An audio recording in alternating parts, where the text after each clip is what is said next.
You know what? Right. What my least favourite thing in the world is, and parents do it all the time, when they get like a tissue or a baby wipe because the kid's got a snotty nose, and they just like thump, like vice grip the kid's face and just go blow, and the kid's just like like as hard as they can.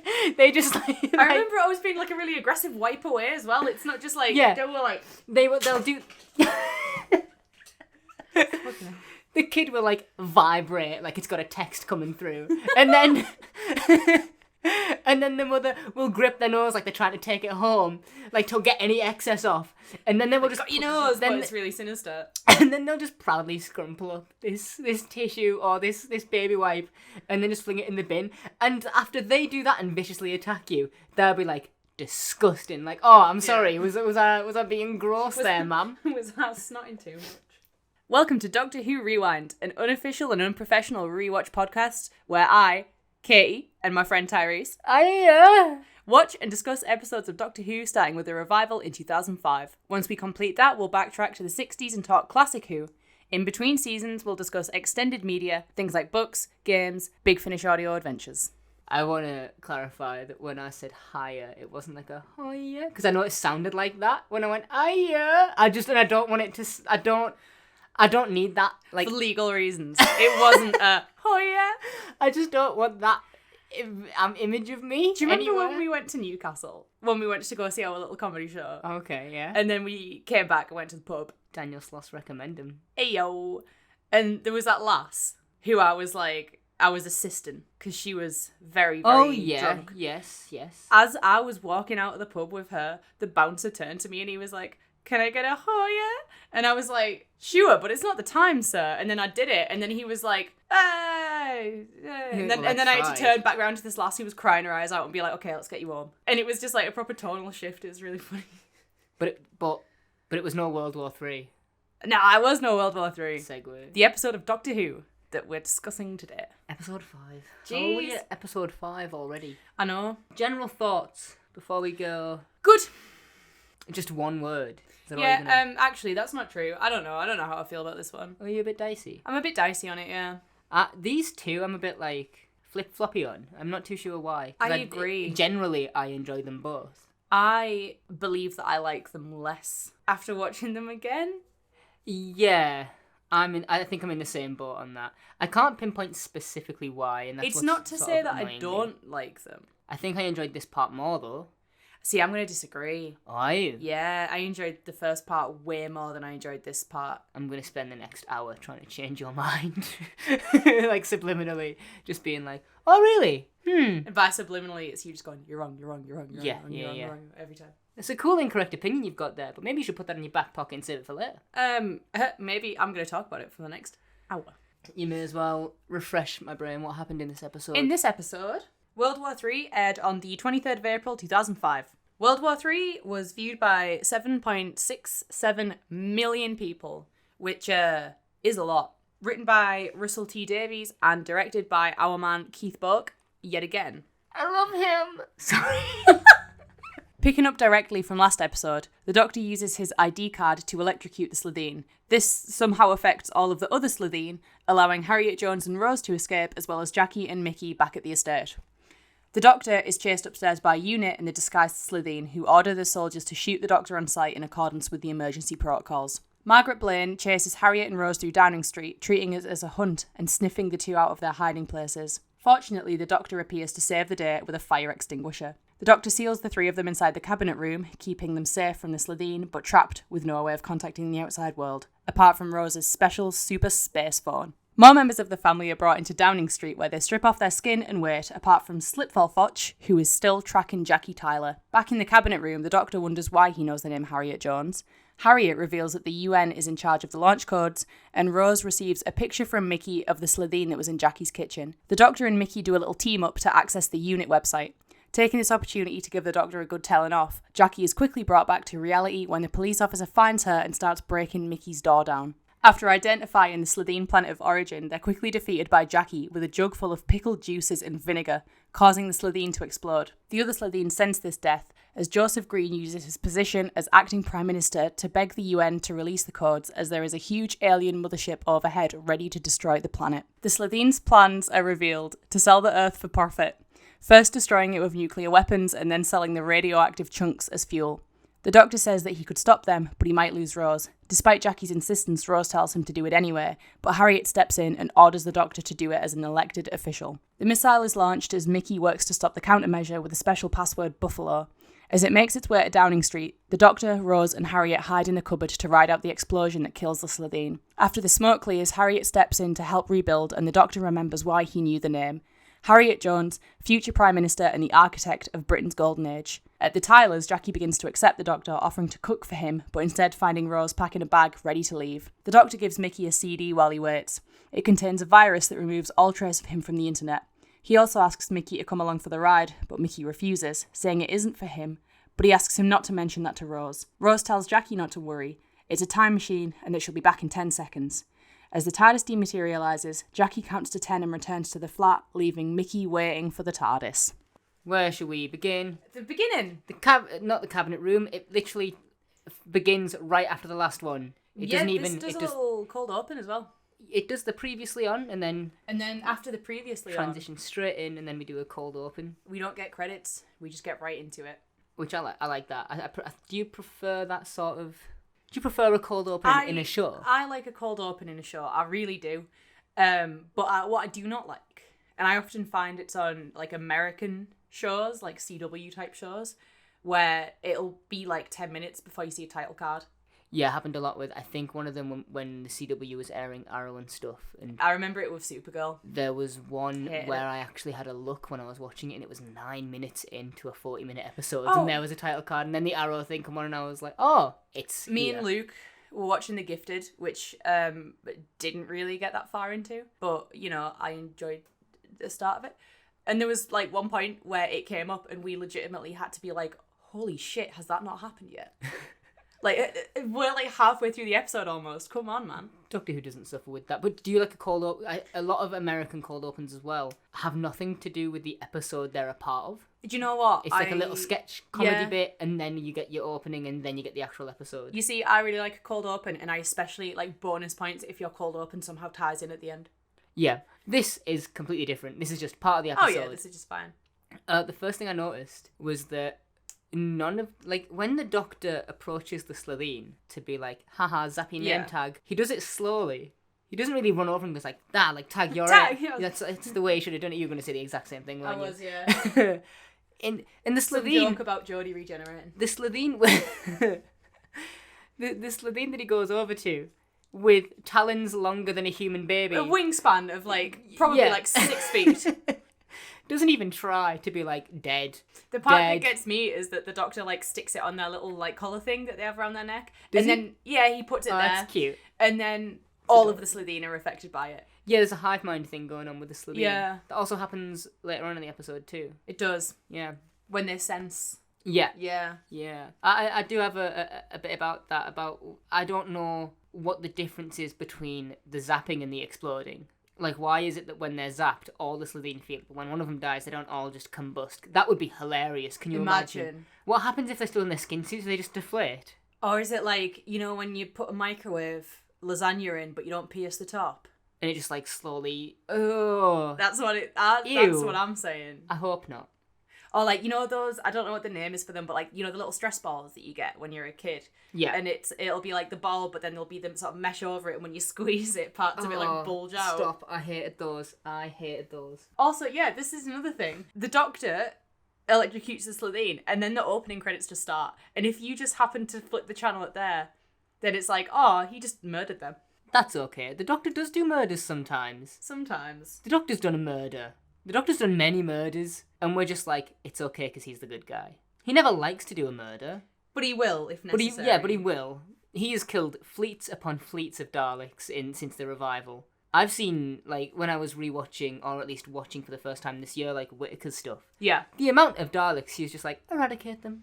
Like, that's her reaction a lot of the time, is just to kill them all. Yeah, Jodie has a very different response to... Yeah, her morality is written differently. It's all the way off. It cuts to... We know this because it electrocutes Maggie. Yeah. Electrocutes our Maggie. Max. And also electrocutes policeman Slitheen. Slipfall Fotch, I believe, is what they call him.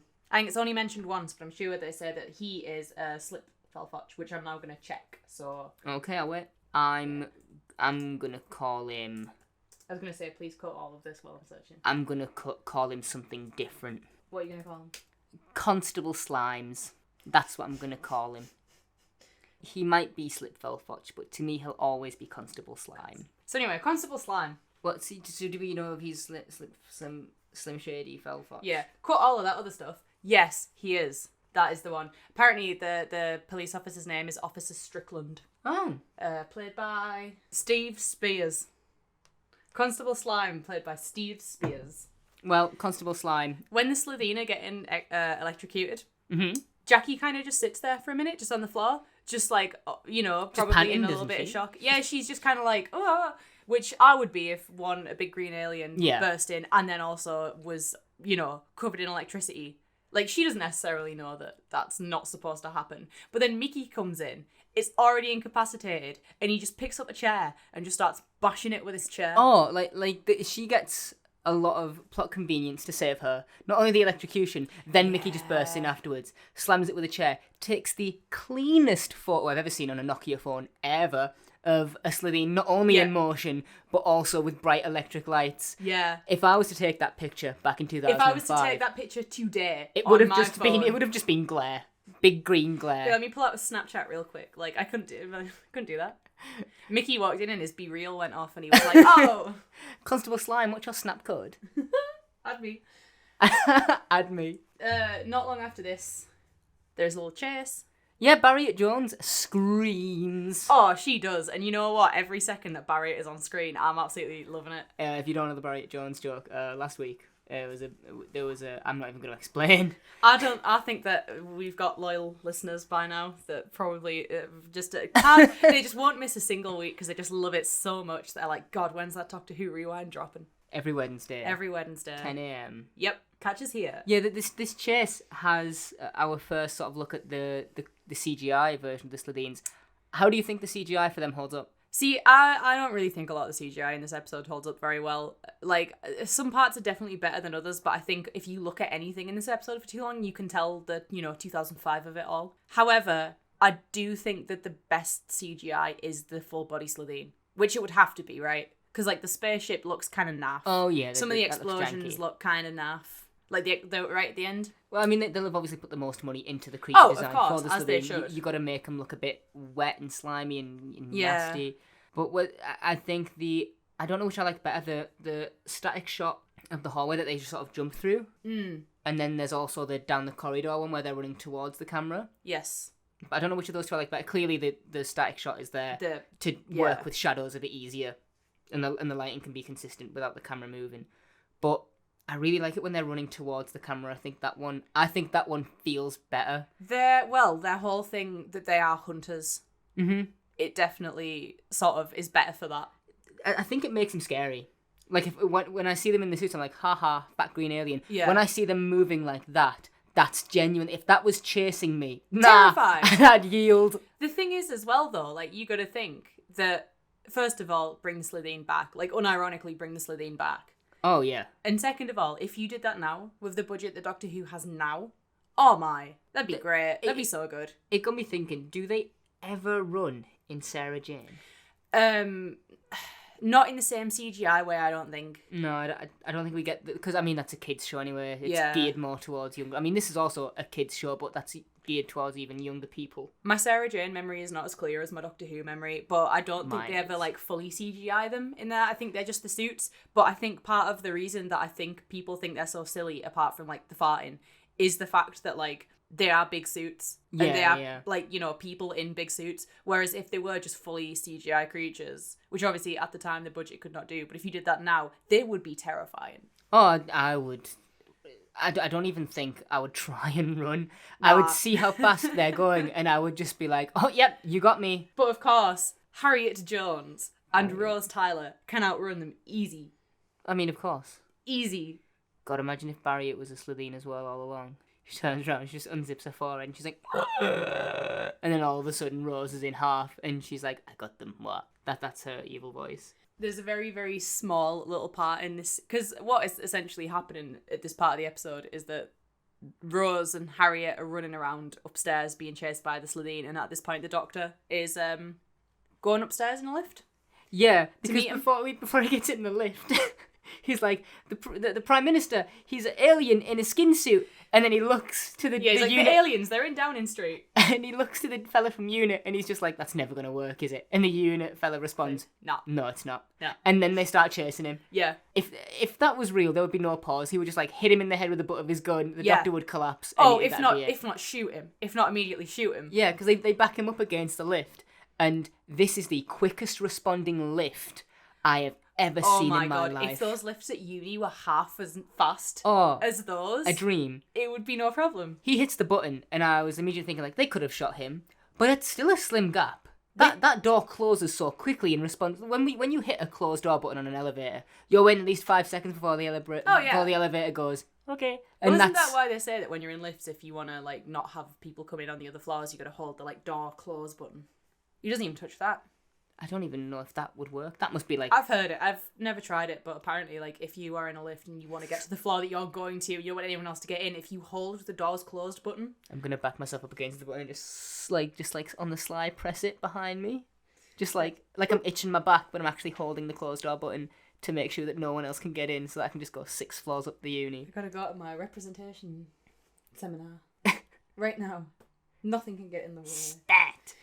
Although speaking of buttons in the lift, yeah, when the Doctor sort of like goes up, eventually the other Slitheen who are downstairs also follow him up, and like Joseph Green, who is the acting Prime Minister, I think someone says something to him about like the emergency protocols or something, and he's like, oh, exactly, you haven't read them, so like, shut up, man. And he presses the button with such like intensity and such like absolute malice, he just proper stabs it. Which has nothing to do with anything, I just thought it was funny. Well, doesn't the Doctor go to a floor where there's a Slitheen and he's just like, hello, and shuts the door again. Yeah. And again, the button is like, whatever you say, Doc. And like, he just goes straight up. Oh, yeah. I love this. I like that scene. Also, the Slitheen who are upstairs once the Doctor gets up in the lift, they walk right past him, so does he just not have a smell? Because later they talk about, I can smell, like, Rose and Harriet Jones. Yeah. Barriet. Like, they can smell that, and they would just walk past the Doctor. I'm like, this guy can't smell human, at least. There's normally, whenever there's an alien with a big or good sense of schnoz, they're always saying things like, you smell different, because aliens apparently just have a different smell to them. Yeah. I would expect that. Yeah. You smell older. The thing is, I think that, like, the Doctor as well would have a smell that they would think, because isn't there another point somewhere in this show where there is something that like the Doctor has that aliens want and they say that it would like be delicious or something like that? I don't know, I'm sure there's something Probably. somewhere where they're talking about like, so where someone says about like how good it would be to like do whatever thing to the Doctor, so like you would think because of that he would smell like amazing to them, like he would smell so good, you know, like in, I was gonna say, you know, like in Twilight, but I don't know if that's like a universal reference. This is the skin of a killer, Doctor. Yeah. Rose Tyler in the green glow of the TARDIS. This is the skin of a killer. Barriet, where have you been, Locker? Yeah, because when the Slitheen are in the lift, one of them's like, I'm sick of wearing this body. And his brother, I guess it's his brother or cousin, they're family, either way they're related. What are you doing, Step Slitheen? Oh, please don't. He's like, rejoice in your body, it's beautiful. Victory should be naked. Be naked, yeah. And all I'm thinking is like, so not only Slitheen's a crime family, but they're also a nudist colony. What would you do if your brother said that to you? No. If my sister said that to me, I'm gonna turn stop around this. and be like, whoa. I'm gonna stop this line of questioning, and we're just gonna carry on. And if that's not okay with you, I didn't ask Funny. that. I That's don't all right, care. then. You're like a Pornhub category stuffed into a person's skin suit. Honestly, you need to stop this. I'm sick of it. Sorry, I was just trying to make a joke. You're not sorry though, are you? You're chuffed. I'll do it again. That's the worst bit. Is you're chuffed. I know. Funny. Although in this lift, here's another thing. Then we can move on from the lift, right? No, we can't. There is one shot where it's like from the inside of the lift. Oh, Like what the do what you call it, like the lift shaft like or the whatever. tether. I Yeah, guess. It was of it like going called. up, and I'm sure they use that all the time. I'm sure I can name at least 3 other times when that specific shot is used. It's probably just a stock footage thing. Oh yeah, no, it probably is, but just I notice it every single time. After that, they go. Isn't this where they go into the room to look for Harriet and Rose? And Harriet jumps out. He's like, "Take me, take me." Yeah. When they say that they smell an old girl, something in brittle bones. I Yeah, don't know. yeah. And then Barriet the chariot just jumps out, and she's like, "Whoa!" She saves Rose. And she's like, take first. And like, if the Slitheen are right and she's old and brittle and smells a bit funny, they would not, like, she would not be their first choice. Absolutely not. I can't ask this question, doesn't matter. No, please tell me. If you were a Slitheen Yeah. and you were about to eat Barriet Jones, what do you think it would taste like? What do I think it would taste like? Oh, okay. I don't know. I don't know about taste necessarily, but I feel like it'd be proper sinewy. I reckon that Like stringy meat. if she had like sourish perfume on, I reckon it would be like just Parma violets. not like necking a brain liquor. Do you reckon? Yeah. Like just squeezing the brain liquor, because the ball just goes, straight out of that Right, thing. first of all, you can't squeeze those little Yeah, you bastards can. out. Have you never done that? Not with ease. Yeah, but you can still do it. How tight's your grip?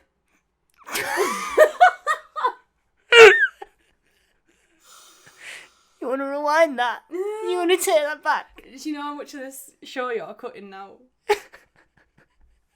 Then the doctor fights off the Slitheen with a fire extinguisher. Yeah, he does. Yeah, he does. It clangs. It makes like a weird clang sound. It sounds like someone hitting a fence more than it does someone dropping a fire extinguisher. Would that work? A fire extinguisher? Like, because does it seem like it's hurting them? I mean... Like a little bit, right? It's low-level Batman. Of like sneaking out the room. It's low-level Batman. Yeah. This is Batman before his comeuppance, I guess. The fire extinguisher, I just assume that it sort of dries them out a bit, because they're always meant to... They don't always do it. I was going to say, they do seem slimy. But when they try and get like a shine to them, a glossy little hue. Some kind of... I like to think that they're just sweaty as well. Yeah, probably. Like it's like a kind of sweat. When you've been in like a costume for a costume party for a while, and you're just like, Yeah, one of them I do. deals. As a person who bust out of my own Halloween costume Quite this literally. year. Yeah. And then after this, is this when the doctor threatens them with whiskey? Yes. He says he will, and I quote, triplicate the flammability.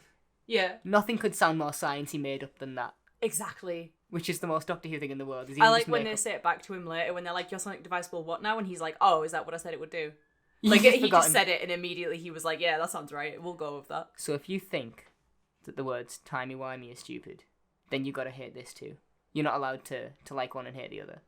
I don't think the words timey-wimey are stupid. No, I'm not saying you do. Oh, I'm just saying in general, if anyone thinks... I don't think I've ever said that. If anyone thinks that If anyone thinks timey-wimey or spacey-wacy is stupid, you gotta think this is stupid too. They're not exactly the same, but they are similar. And like it's the same concept, isn't it? Of just making something stupid up because you don't want to explain it. Yeah. Or you're being hunted by a big fat green monster with three fingers and giant... Yeah. To just be like, whoa, actually... There's a weird thing about this scene. What is it? Tell us right now. That I do love. And that is that the Slitheen go from absolute murder monster machines to just a debate team. Yeah, They just become like...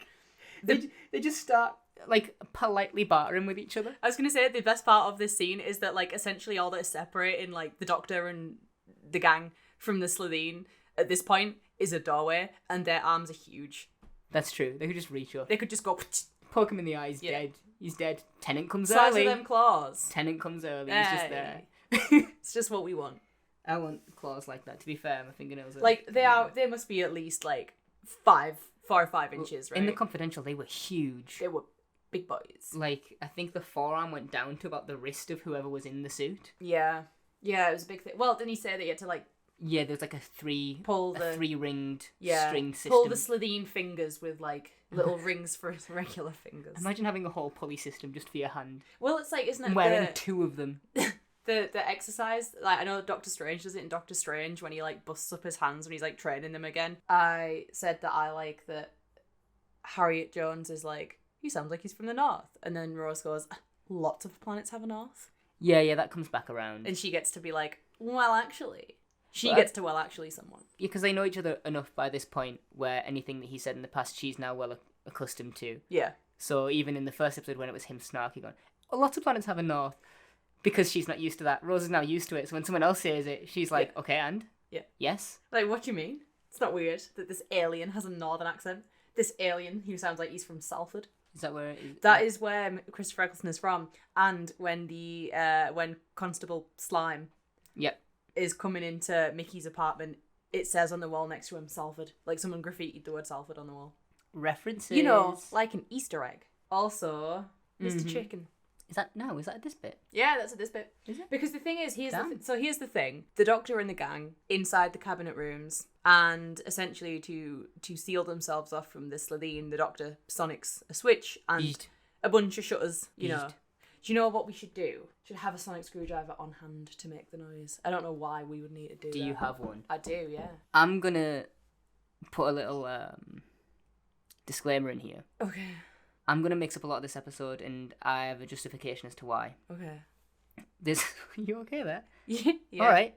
There seems to be like 2 or 3 main locations in this episode. And that is the cabinet rooms with the Doctor, Rose and Harriet. Yes. Then there is... Mickey and Jackie. Mickey's flat. In the flat. Yep.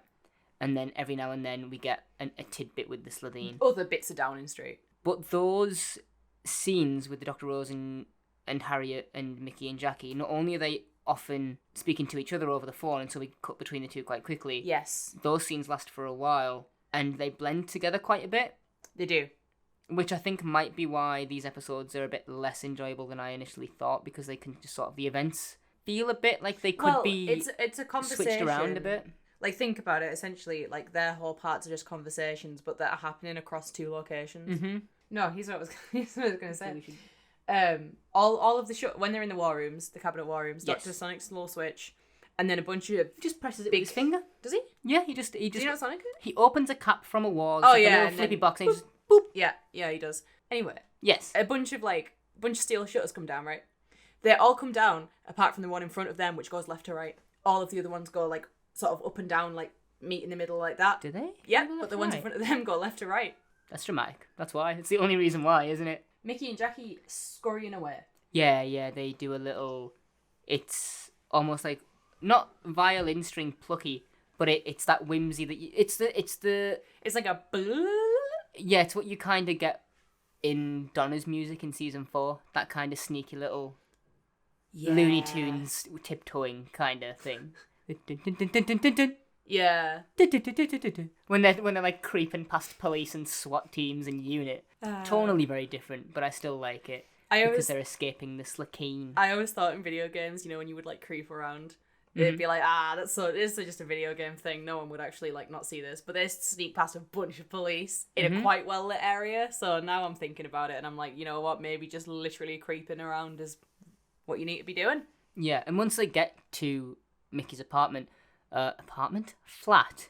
Ew. It's barely a flat. I'm gonna go put myself in the It's very depressing. It's a very like... Yeah, pots stacked high Yeah. that just need washing. It's a pretty minging place to live, I All would right, say. I've been to your house. I know my house isn't much better.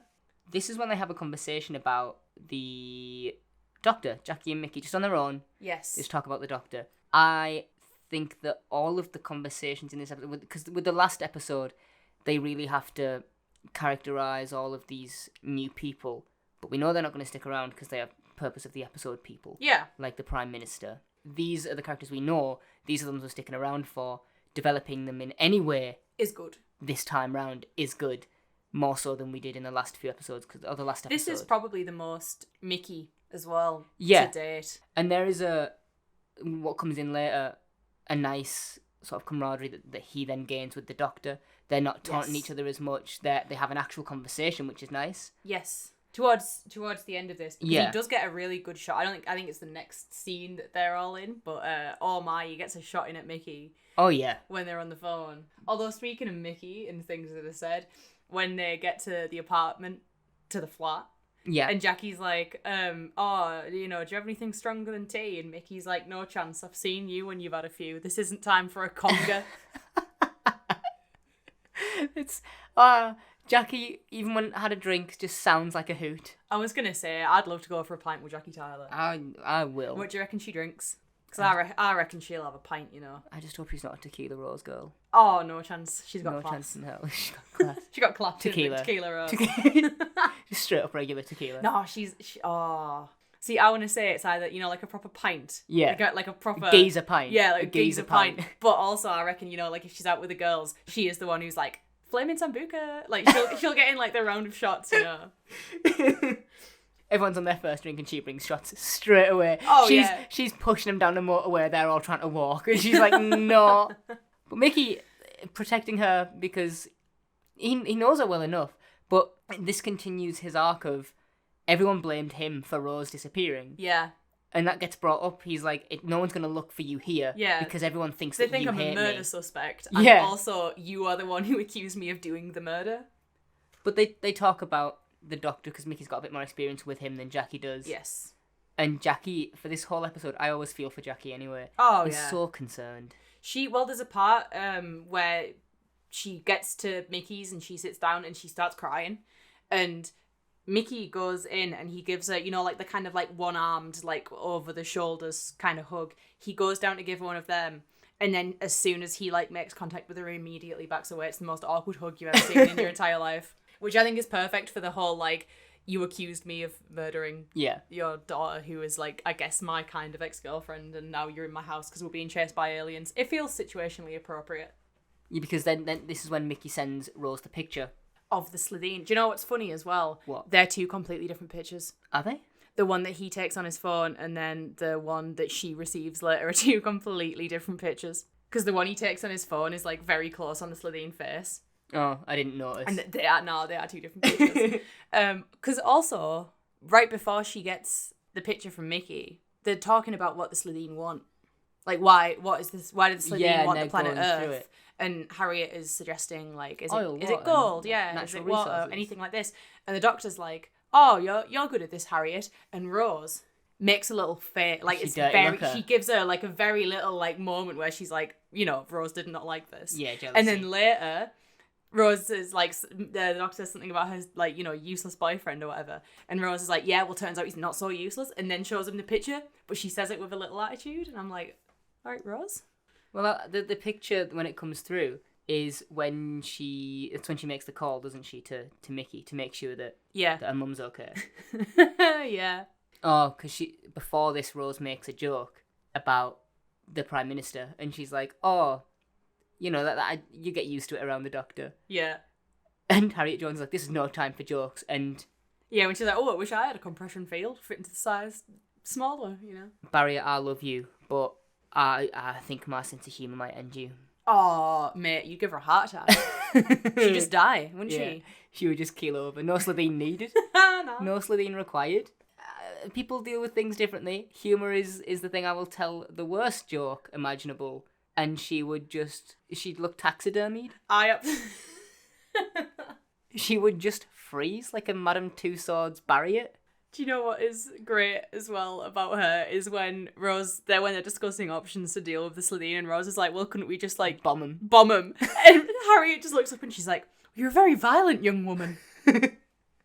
I mean, she is. And I'm like, it's not even an unreasonable assumption. Like, it's not even an unreasonable thing to do. And Harriet's like, oh. Yeah, because when anything here, when they're trying to whittle down the motive of the Slitheen, I think it's written so excellently. I love that. The bounce between each one of them trying to figure something out, and the Doctor being like, okay, and he's clearly gathering a list in his head and he's checking it twice, and he's gonna find out who's naughty and nice. Christmas episode, baby. Yeah, no. We say Merry Pissmas. Of course I was. Rose bullies her own mother when the phone rings. Yeah, she. And I'm not. I'm not having it. Is she okay? Don't put her on. Just tell me. Yeah. Do you know who you're talking to / about? Camille Kajuri? I know, that's Jackie Tyler, that. Draki, did you just say? I said Jackie. I thought you said Draki. You know that part from Love and Monsters? Oh, are we jumping forward for a second? Very briefly. Okay. When Rose is like, You upset my mum? Yeah. That's how I feel about her in this scene. You upset my Jackie Tyler, you upset Camille my Kajuri. queen.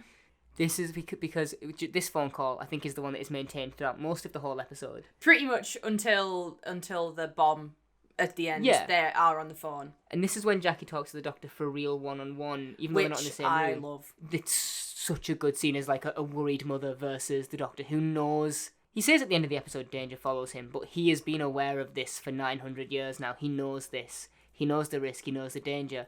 The fact that she isn't aware of this yet, but has a clear inclination to what follows him. Yeah.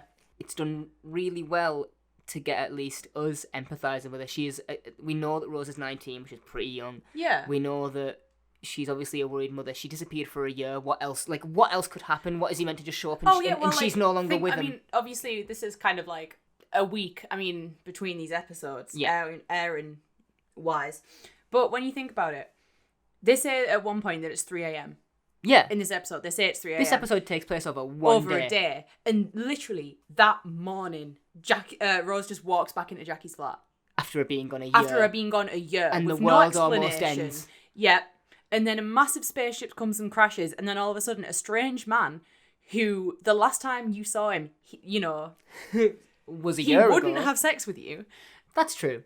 Yeah. Last time you saw him, he turned you down.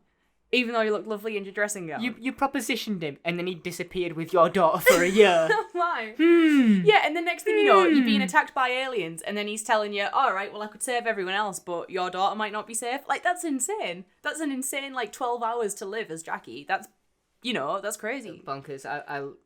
But, she says, I love her. They're talking. Everyone in the cabinet room, they're all chatting about what's the plan? How could we do this? Yeah. And Rose says something, and then Jackie's like, oh, listen to her. And then Rose is like, all right, well, I'm doing something about it. And then Jackie says, well, I've got a question if you don't mind. Since that man walked into our lives, I've been attacked in the streets. I've had creatures from the pits of hell in my own living room, and my daughter disappear off the face of the earth. And then Rose is like, I told you what happened. And Jackie says, I'm talking to him. Because I've seen this life of yours, Doctor, and maybe you get off on it, and maybe you think it's all clever and smart, but you tell me, just answer me this, is my daughter safe? And he ignores her. Yeah. He's clearly thinking about it. It's clearly on his brain, as well as the other 8 things that are happening. And she, she repeats you've got it. Invasion, you've got World War that could be happening, you've got a rocket on the way. It's not a firework. Apparently it's bigger than that or something. Just a little. It's just a little tiny thing. It's not a Catherine wheel. I've been informed it is not a Catherine wheel headed to the Thames. It is in fact a nuclear warhead. Oopsie daisy. I'll tell you what though, because between these parts, a bunch of Slitheen just come in here. The extra Slitheen arrive at Downing Street. Yes, the they extra do. ones. They call in the whole family. And Margaret Blaine is there to welcome everyone. And at one point, some guy walks in, does a massive whacking fart, and she goes, that's the spirit. Yeah, back on the farts, I just don't...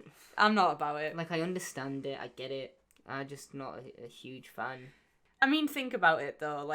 If you took the farts out as a thing, if you just removed those from the equation... Yeah. It's still a funny and wacky, silly episode. It's not like they're needed for, it's not like the rest of the episode is tonally very, very dark and very, very serious, and they need that in there to, lighten the mood. We didn't touch on that before this phone call, I think. The Slitheen explodes. Because they're covered in gunk when they're on the phone. It's after. Is it? Mm. Oh, they put the phone... Did they put the phone down? It's after. Oh, yeah. Yeah, because there's one point it's the Slitheen and then it comes in and okay. Where they're on the phone, because that's why they're trying to quickly work it out. Yeah. I think as well that in that scene, it makes me wish that Harriet would have stuck around longer, maybe. Sorry? As a companion. When they're trying to figure it out and everyone's bouncing ideas back and forth and stuff. Yeah. I think Harriet is another character who I think maybe not a full series, maybe not full term, but just Captain Jack sort of. Yeah, episodes. Go on one adventure. Space. She does have a few appearances, to be fair. She does. She's got a few more after this. We I think will 2 be or 3. seeing a Marvel movie. Yeah. Barriet Jones will return. I think when the Slitheen does arrive, which I think is basically what happens next when it gets to her house, the flat, I think the stakes go even higher because we're now in a position where not only will Rose likely feel guilty for her mother not knowing being where she's involved been in and maybe not so leaving much for Mickey. Yeah, leaving for a year and all that jazz, and now bringing an invasion back with her. I brought you something from space. Yeah, it's your death. But when the Slitheen does show up, Rose might now have to just listen to her mother die over the phone. Yeah, that's a horrible that alternative. Thought when I was watching it, I was like, that's so terrifying. To imagine just there's one here and we don't have you or the doctor to help us. Which think about so it, that's just even more stress for the doctor because realistically he knows that is the outcome if he doesn't fix this. So it's okay, not only do you have to figure it out, these are also the stakes. Terrifying. There's things that are not displayed as scary, but when you think about them, absolutely terrifying. I'll tell you what though. Tell you what's funny. What's funny? Them trying to figure out how to defeat the Slitheen and the doctor going, right, what do we know about them? Quick fire, rapid round, let's go. And Rose goes, they're green.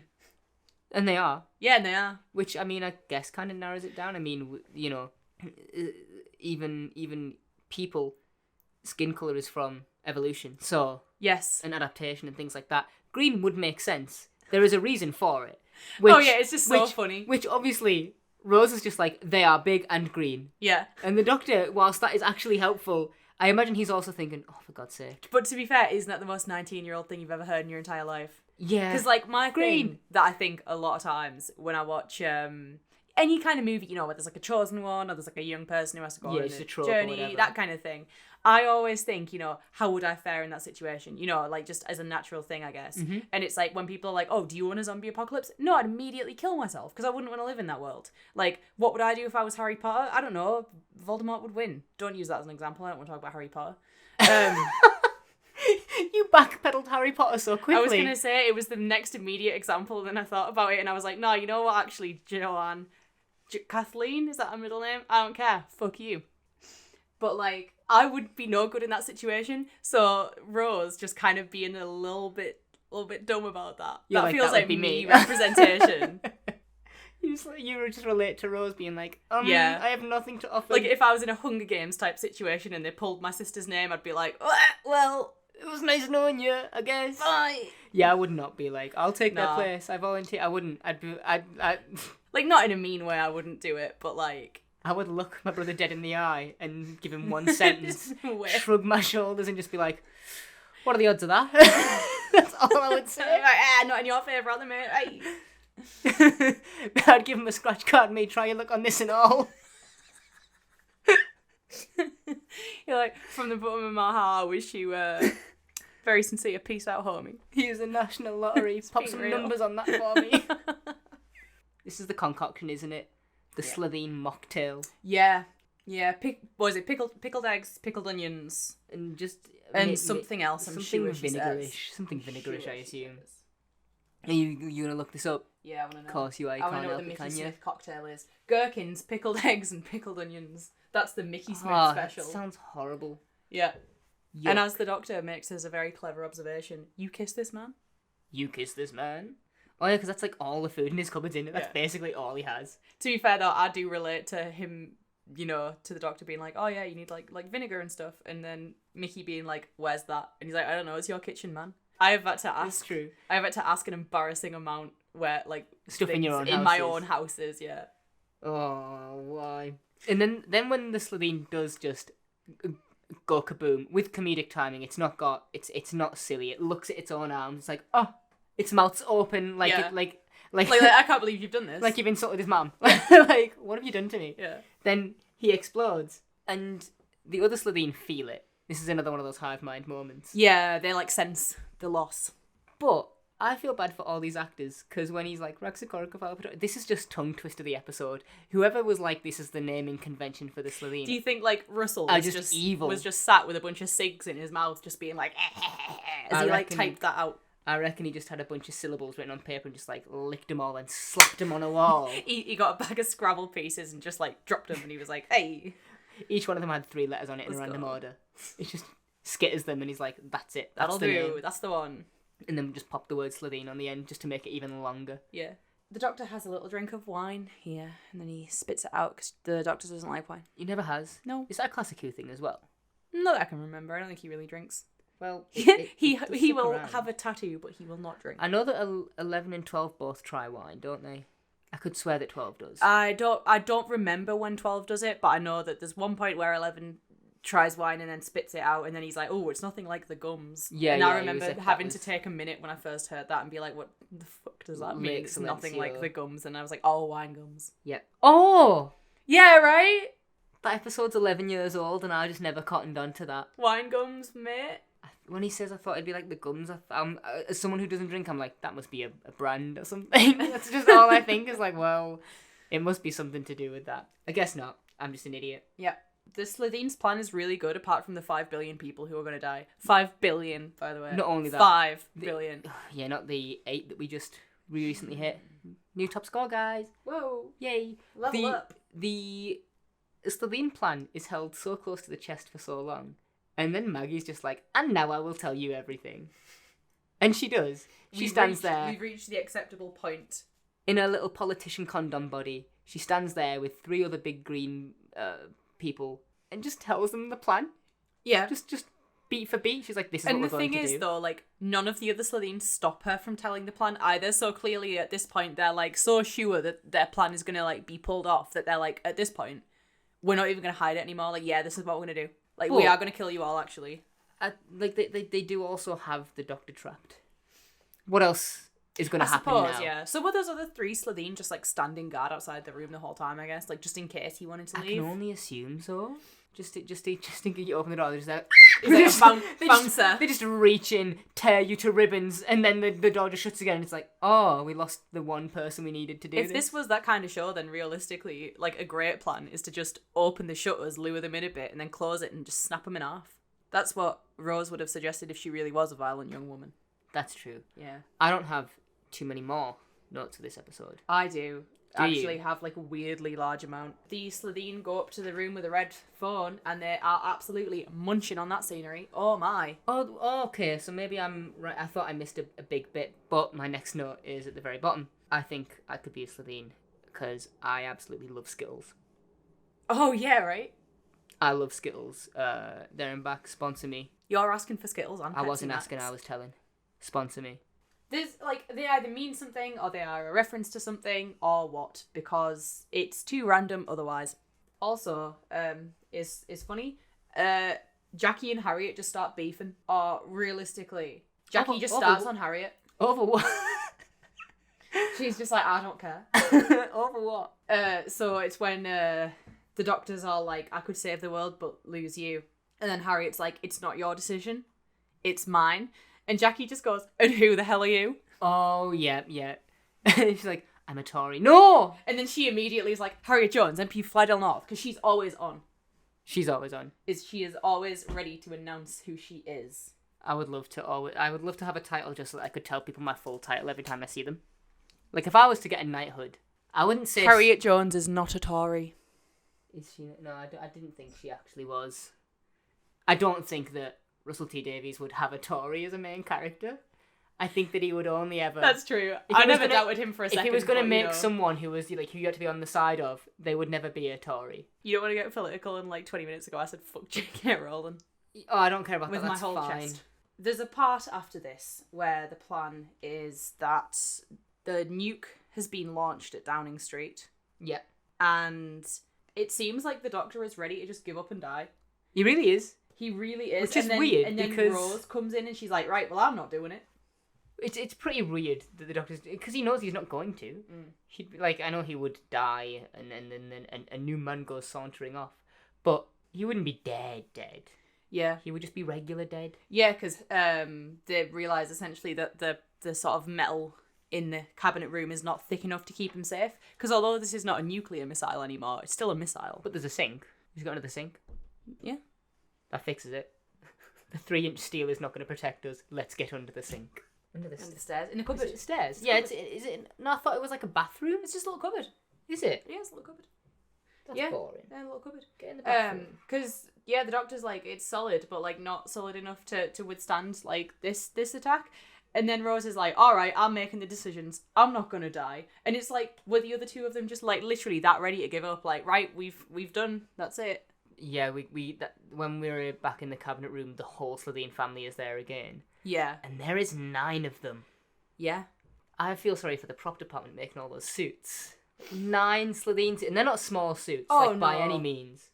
That's budget money right there. I was going to say, like, I assume that they're, you know, probably, padded out with foam and stuff? Yeah. I mean, no, they're done practically. Those are real people folds right there. Like, God, they must have been big to just fit all of them together as well, because in that shot, there's like 9 Slitheen and they're all perfectly lined up. And an electric guitar. Like, and an electric guitar. Imagine if one of the Slitheen just starts shredding. You know? Just starts doing My Heart Will Go On as they're about to die. And someone's looking around. There's just a big green alien. Sung like Shutter Shades on. Some guy's like, anyway, here's Wonderwall. No. But like, all of them are stood, there's 9 of them, and they are all perfectly arranged with like a background, foreground, background. Oh, they're like zigzag. All the way choreographed. through. And I can only imagine like having a bunch of production team members being like, all right, like to the left, like, come on, right, here, pull their arm in, pull your arm. Trying not to literally bump uglies. Yeah, be like, there you go, like, move this front one, slot them all in. The code The nuclear the code. Buffalo Code. Buffalo Code. It just gets you through everything. It gets you through everything. If only the Avengers had known that in that film. God, that would have saved so much time. That's true. Try Buffalo. 2 F's and an L. Director Fury, it worked. It was actually 1 F and 2 L's, I'm pretty sure. Nope. Was it? Yep, you're wrong. Do a simple find, Control F find on this page. In the script, you'll find you are wrong. I don't like... And I'm correct. I don't like Did you check? being your friend anymore. Did you check? No. Did you not But just check? as a totally separate note, I don't like being your friend anymore. I don't know That's what to do cool. this podcast. I didn't... I mean, I never started enjoying being your friend, so... Alright. Hope you're listening. You can't call out my mother by name. What you doing? Just bleep that. The missile hits. Some good CG fire this time. Better than the Unquiet Death. Yeah. I think the door blowing off looks kind of silly, but like Well, it's yeah. symbolic, really, It's isn't it? We blew up Parliament. Like, oh yeah. It's very that was gunpowder really plotty. But there is well, I can only assume that like because it's shot from within the cupboard that they're all sat in, and I can only assume that like from the outside what is happening is that obviously the building is crumbling and falling and bits are being there. And everyone's kind of getting just chucked around in this little cupboard, and Rose is doing some little flips, and I'm like, wow, good job she has all that tumbling experience from those years of gymnastics. The bronze gymnastics that she's got. Otherwise she'd be wildly unprepared for this. Yeah, I think that the effects in this look pretty good. This exploding Parliament. Yeah. And just like flying through the little box, and then the rubble set afterwards. That looks real nice. That's a good set. Harriet Jones goes running out of there to sort everything out again. So when she runs out and she's got her hands up and she's screaming, Yeah. that I could be wrong, and you might want to Google this, but it is hilarious. With her mouth just gaping open, with her hands up. Yeah. That was the picture that was on her top trump card. I remember that specifically because I think it was some kind of like Doctor Who like annual book collection thing, and there was a Harriet Jones page, and that was the picture that they used for I had her. the top trump just cards in general, and that was the picture they used for Harriet Jones. That one her image with her mouth open. It's burned into my memory. Yeah. That one picture of Harriet her with Jones. her hands up. Yeah. Me too. How weird is that? When I said to you, and I was like, oh, I've got a thing about this episode that I do remember. That was it. I was like, this is the top trump card. That picture of Harriet Jones is just etched. I think because she goes round and she Into says my she's eyes. gonna help him rebuild, and she does, and that's when the doctor's like, that's why I know the name, like Harriet Jones. She is the Prime Minister in the future. She leads Britain into a golden age, all that kind of stuff. Isn't it a really good job that he remembered that, like, afterwards? Imagine if he was, like, in the room. You know when you forget something and you're like, oh, God, well, I'll tell you when it comes back to me. And then out of nowhere, you're going to be like, oh, yeah, the number 7. And then you're going to be like, oh, I remembered the thing. Remembering the Prime Minister to the Doctor is the same as remembering that you've left a window open at home that you shouldn't have. You're like, oh. And he goes, oh, good damn. And, like, imagine they're all still sat around there. And he's like, future Prime Minister, that's it. And she's like, future what now? When the Doctor's in the TARDIS afterwards, it's just like, he doesn't say anything. It's when we get, like, our little epilogue-y bit. Which I like. I have to say, as much as I don't love this episode, I really like the little epilogue. Yeah, but in the TARDIS bit, he looks so smug. He's like, I won. La la la la la. Like when he's in the TARDIS, proper, like, showing up. There's no one else in there but him. No. I also do like the He makes a lot of epilogue. great faces this episode, to be fair. Yeah, I do like the epilogue. I'm absolutely wounded about the fact that we get no scene of, like, Jackie, Rose, and the Doctor sitting down to have shepherd's pie and amaretto. That is an absolute Marvel post-credit scene if ever I've heard of I was one. going to say it, and it just... I wish there was. Well, no, Jackie and Rose would have had shepherd's pie and amaretto. The Doctor would have had grass and safety pins. Yeah, that's true. He's an alien. He doesn't eat. Yeah. Yeah. He's got one of them big green bog monsters inside him, hasn't he? So...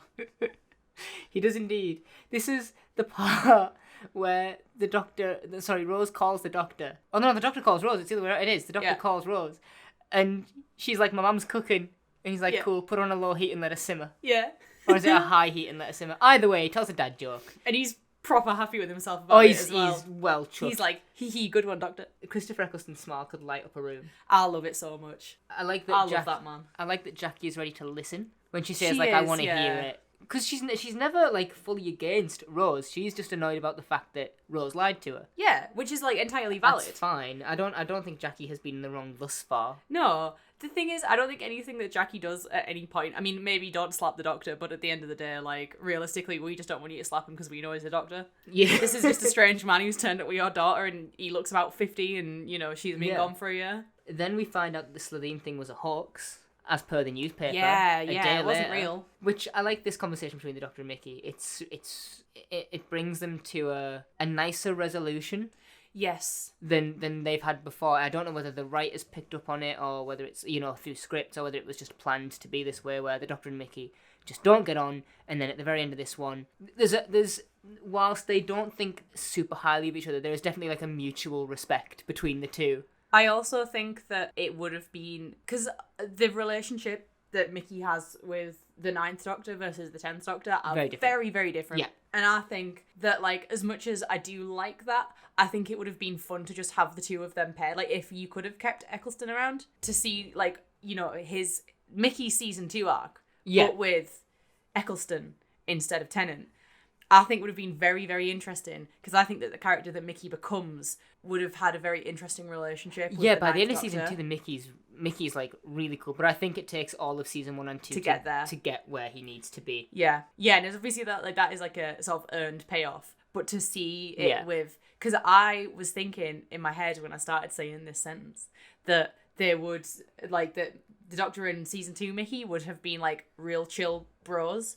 But now I'm thinking about it and I'm like, no, I don't think so. Maybe not actually, because I don't think maybe he would have liked some of the things that Mickey's done. Not by the end of season 2. No. The person that he's become.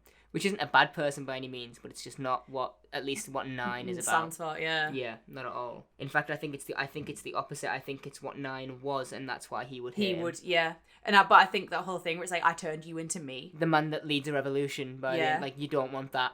I think that would have been so interesting, and I think, like, this is the sort of spark. This is what starts that here. Yeah. Maybe, and like, seeing that like go Getting all the involved. way through, so good. Also, I just want to note that my final point on this, at least, is that Jackie has got to be borrowing Rose's clothes, because oh my god, the absolute banger outfit that Jackie turns up to the end of this episode in. This was her dinner outfit. Rose has been gone a year. I mean... Oh, nothing against it. Like, style icon Jackie Tyler. Pinch her clothes. Showing up in the little blue sort of tracksuit jacket. Yeah. With a nice little white top underneath. She can dress herself better than Rose can, God bless her. But those, oh my god, those, like, cargo type, almost jeans, denim pants with one patch across the ass that says baseball. First of all, Rose, what were you thinking when you bought those? Second of all, Jackie, what were you thinking when you picked those out? Both of you, just as bad as each other. You went, do you know what would be great for the alien invasion? My baseball pants. I'm sure that's... I don't think she's slept yet or changed or anything like that. No, I don't think she has either, but it's just... No, she will have done after. This is the next day, right? Yeah, no, or later. That's she true, got gunked. She's going to get changed.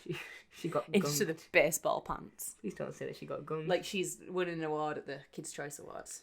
Hi, name's Jackie Tyler, Gunkalicious. Do you know what here's a very random thing. I used to get a lot of Doctor Who magazines when I was younger. Me too. And the one that came out around the Sontaran two-parter in season 4. There's that bit with Martha in the goo. In the goo. And I remember the Doctor Who magazine that week had like an interview with her where she talked about it, and it just said the headline was "Freema on Gunk," and like that's another thing, like that picture of Barriet Jones that is burned into my mind. It's just there. I'll never forget it. My last note for this is when Rose and Doctor get in the TARDIS after she's packed her bag and stuff. The scene resets. Mickey's back outside on his own. Yeah. And Jackie's walking towards the house, and I was like, "Oh, that's how we got here." That's a lovely little ending.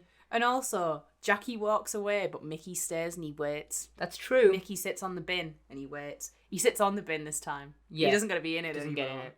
Or behind it, because he hides behind it in the last episode. Mickey and bins. Something about Mickey and bins, man. We don't have a visit to Clive's monster shed this week, because we did it last week and it's the same alien, so... Unfortunately, there is no new information that Clive has for us on account of him being unalive.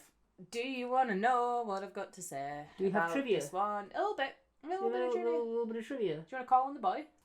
I guess you can. I guess you can do this. Hey, Mr. Smith. Mm-hmm. I need you. Beep boop bop boop beep. I hate this every time I do it. I'm gonna have to. I'm gonna start getting multiple different kinds of trivia, so you have to do that. So again, a very few. Apparently, there was a myth at some point, like not, I don't know. It doesn't say where it started or how it started. A myth that the Doctor was going to kill Barriet Jones to prevent her from becoming Prime Minister, which is untrue because, like, Russell T Davies at no point in writing this episode even alluded to killing that. her. Yeah, and it doesn't seem like that's the vibe. But that's so funny. He's like, fine, I'll do it myself. And then also the Doctor's unit password has been Buffalo since he was Colin Baker. Is that so? Also, is this a reference? It's like it's retroactively one. They put it in an audio story which came out after this episode. I think it was in Vampire of the Mind. Oh, okay, right. That's what I was gonna say. Which like I don't know when that was released, but I believe it was after this episode as like a fun reference. But change your password, man. That's true. It's not safe. In the episode Robot, which is, fun fact, the first appearance of Sarah Jane. Ooh, yay. Way back when. We love Elizabeth Sladen. They say that the UN is in charge of the destructor codes. They got to get the destructor codes from the UN, and obviously here we got to get the nuclear codes from the UN. UN's got a lot of codes. Full circle. Don't know if I trust them. With my codes. I wonder if they know how we're getting a marquee safe. Are you guys going to eat these codes? I don't know why I looked at you as if to be like, please humour me on this. I'm just gonna get on with it, and then we can go home. Please carry then on. we can just finish. So I can do the because after I have to do the beeps again. And finally, so you know the start of the episode where we do the previously on, and then the little cliffhanger is resolved, and then we go into opening credits. In Canada, that just didn't air. Oh. Because apparently in Canada, when these episodes were broadcast, Christopher Eccleston did like a special introduction. Oh. Which would lead straight into the opening credits of the episode. I don't know. That's weird. I want to see that. It's probably some deal with like BBC America. I want to see that introduction. Actually, I don't know if BBC America airs stuff in Canada. That's true. Yeah. But whatever. He does like a little intro or whatever about Doctor Who. And then they would play like straight into the credits, but there was a problem with that. Like obviously with the resolution to the cliffhanger being before the credits. Yeah. So if you were watching this in Canada, we just immediately opened up afterwards with everyone suddenly getting electrocuted.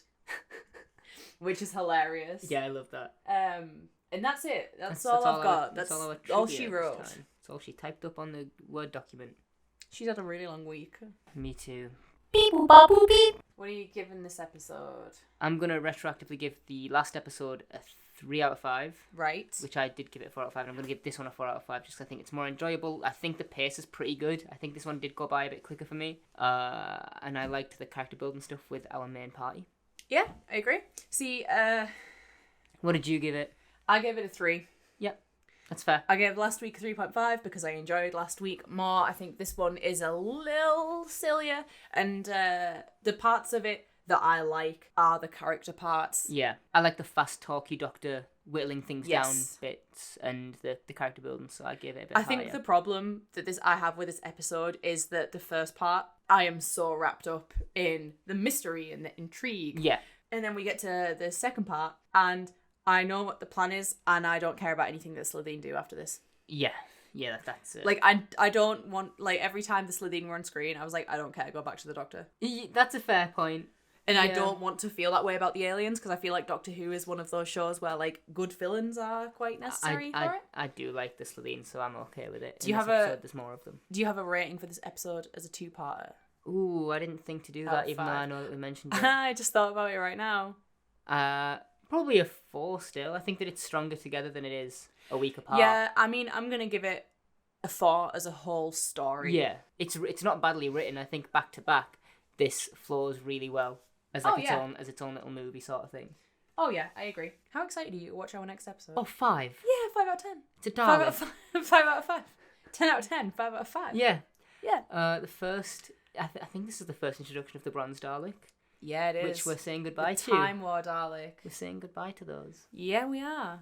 I'm not next year. Within I'm the next not year. loving that, but I like them. I think the Bronze Daleks. I think if anything's been proven over the last 17 years of this show being on air, and they keep coming back to them, is that those are quite timeless. Oh, I don't think it's a case of we will never see them again, ever. Oh no, they always bring back a classic Dalek. They are gonna be, we are gonna see that classic Bronze Dalek again, I'm more than sure. I think the reason why people are reacting, me being one of the people, are reacting negatively to it is just because we don't have a new design yet. Yeah, we haven't got anything announced. We've got a year for that. It's just like, we're getting rid of it. Anyways. See y'all next week for Dalek. We should do two things before we sign off. Oh God, what are they? 1, Merry Christmas. Yeah, it's Christmas this week. It's Christmas, yeah. It's Christmas in 4 days. Yeah. 4 days? 4 days. What day is it today? I believe it's the 21st of December. Looks at my Lego calendar that says Thursday the 24th of November. Happy Thanksgiving! Happy Thanksgiving! On the same day. The magic is shattered. The magic of time travel. Thank you, Doctor Who. Keep it on theme. Keep it on theme. And also, Doctor Who Rewind is now available on the internet. Everywhere. We had yesterday. As of yesterday, baby. Hope you all had a good Doctor Who day last month. Yeah. The 23rd of November, or whenever that was. We'll get used to being ahead. And soon. Yeah, that'll be that. Follow DW Rewind on Twitter and Instagram. It's everywhere except for TikTok. It's which just is Doctor Dr. Harwind. It's Doctor Who Rewind. It's Dr. Harwind. I hate that I couldn't secure DW Rewind. Could you not? TikTok. Is that why it's yeah, like it that? wouldn't let me. I tried. If anyone has that, whoever has fucking DW can we have Rewind it? on TikTok. If you have DW Rewind on TikTok, can we have that? I'll come to your house and I'll annoy you in person. Imagine this, but like it just doesn't stop. I'm going to cut you off just to say goodbye because this is like this, but it doesn't stop. All right, that's our show. See you next week for Dalek. Bye. Bye.